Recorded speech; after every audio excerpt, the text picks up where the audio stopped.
Live.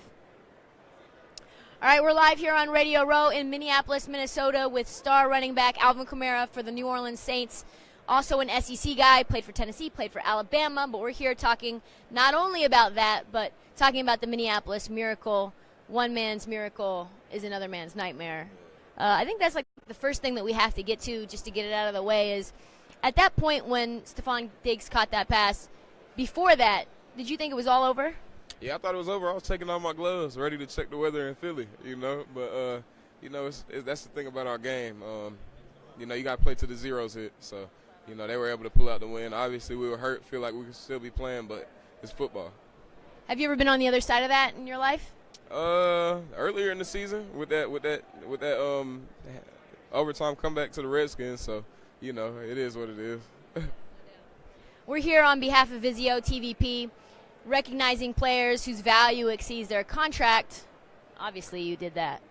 Did you ever think when you were a third-stringer, third-round pick behind Mark Ingram and Adrian Peterson that you would have the type of year this year that you had? I was just ready for whatever. I didn't know what the year held for me, so I was just controlling what I can control. Work hard in practice and make sure I knew all my assignments, and whatever came was gonna come. But of course, just to have that success that I had this year was amazing.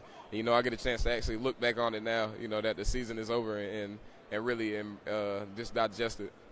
When you see some of your stuff on tape, do you ever say, man, I did that? Like, that is crazy. Yeah, sometimes, I'll just watch it, like I'll rewind and watch it again, but, it's just like, man, I like, what's next? What's the next thing I could do, just to get on film, put something else on film.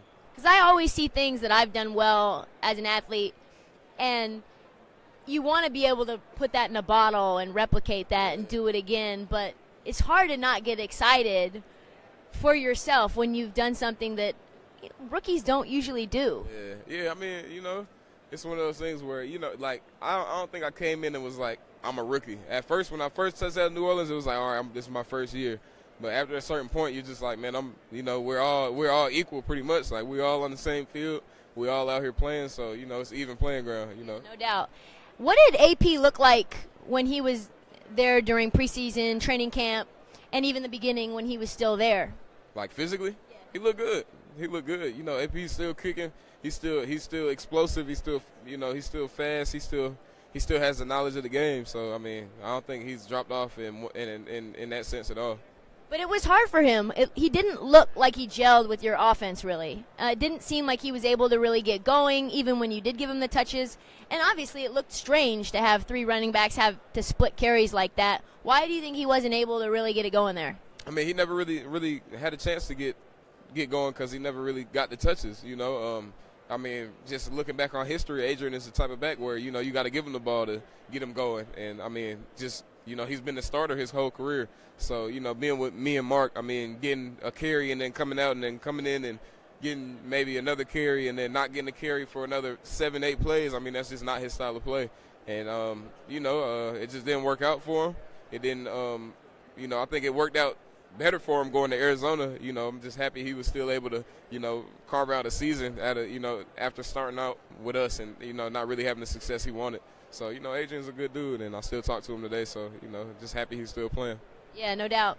What was it like what was the first thing that went through your mind when you heard that he was going to be going to Arizona? Mark hit me up early that morning and was like, all right, it's a go time. So I was just like, shoot, we got to turn it up, and that's it. You're a competitive guy, right? Yeah, for sure. So how do you balance being in competition with your teammates, right, whether that was AP or whether that was Mark, with still being on the same team and having that camaraderie and being like, we're in this together? It's easy, competition either makes you better or it scares you away. And I think, for the most part, I think competition makes us better. Me, whether it's Mark or whether it was Adrian early in the season. Just right now with me and Mark, we compete every day. We compete against each other. We push each other. We critique each other, so I think that's what made us so great together. But you don't feel like when you're competing for reps that sometimes can get in the way of a relationship? Not maybe for you and Mark. You and Mark have a great mojo, it seems like, on and off the field. But sometimes egos get in the way where it's like, well, why am I not getting this amount of carries, or why is this guy being utilized in a way that maybe I would be better for? Yeah, I think that's when you kind of mess up, you know, when you're worried about the things you can't control, you know, and that's like insecurities. You got to be secure with how you feel about yourself as a player and what you're doing on the field. If you're not working hard enough, then that's when you start to think about that stuff. So, I mean, as long as you're working and you're handling your business and controlling what you can control, I feel like those thoughts don't creep into your head. I know that you're getting this question from every single media member, but what do you think are the things that you guys need to improve on moving forward for next season? I'm going to keep it a secret. I'm not telling everybody. keep it a secret. I had you guys going to the Super Bowl. I was so excited to see Drew Brees versus Tom Brady. I think a lot of people scratched off Tom Brady as being the guy from the AFC that was going to get it done, and the NFC South was really, really tough. But you guys looked like the most dominant team in the NFC South all year. You think that's where you're going to be next year? Yeah, I think it is. You know, if we keep preparing and working how we do and keep coming together as a team, you know, we only can get closer. So I feel like, you know, we're hungry and we're ready to come back next season even stronger. How long do you think Drew's going to be able to lead the charge? Whenever he feels like he don't want to do it no more, then I think that's when he'll be done. But other than that, I don't think anybody can stop him. Now, you're known for your grill, so we're going to grill you. Right, so you're from Atlanta, but now you live in NOLA, and you walk back and forth between the games in the French Quarter every day. So Cafe Du Monde or Mr. B's?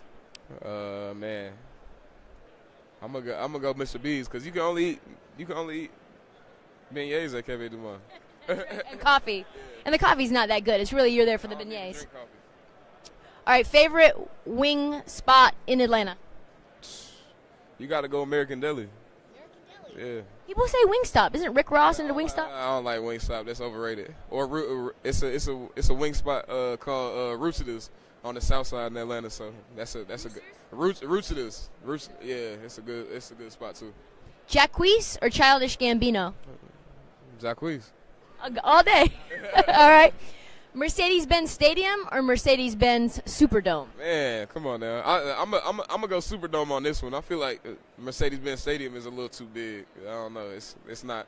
It feels weird in there. Maybe it's because it's not my home stadium, but it is my home stadium. Tua Tagovailoa or Jalen Hurts? Ooh. I think Tua's the man. He proved himself in that national championship. So I'm gonna go with Tua. Great. All right, thank you so much for joining us, Alvin, on behalf of TVP. That's all the time that we have. Keep it right here all week on Radio Row. We're going to be interviewing some legends and soon-to-be legends like this one right here. Thank you so much.